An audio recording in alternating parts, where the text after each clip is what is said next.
Could Trump just take the United States out of NATO? This question, this prediction, is showing up rather frequently in my comment sections lately. And the answer to the question is no. Well, probably not. Maybe. I know what you're thinking.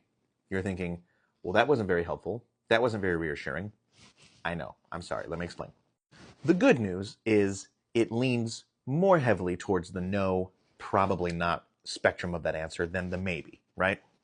In 2023, Senators Tim Kaine and, ironically, Marco Rubio authored a bill that limits the president's power in removing the United States from NATO.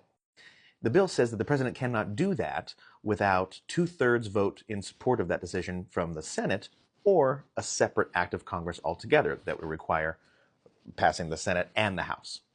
So you might be thinking to yourself, well, Joe, that sounds pretty cut and dry, pretty airtight. Well, the law is not airtight, said Scott Anderson, a Brookings Institute scholar and senior editor of Lawfare who has argued for firmer restrictions on a president leaving NATO.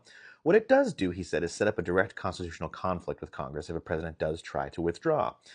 This is not open and shut. This is about Congress telling you, you can't do this, and if you ignore Congress, you're going to have to fight us in the courts over it, right? And now what I'm going to show you is why the maybe is in there, right? Legal experts warn that Trump could try to sidestep Congress's NATO guardrail, citing presidential authority over foreign policy, an approach he has used before to bypass congressional restrictions on treaty withdrawal. So, could he do this? Is it theoretically possible? Sure. But I think it would be exceedingly difficult to do so. So my prediction is no, it probably won't happen.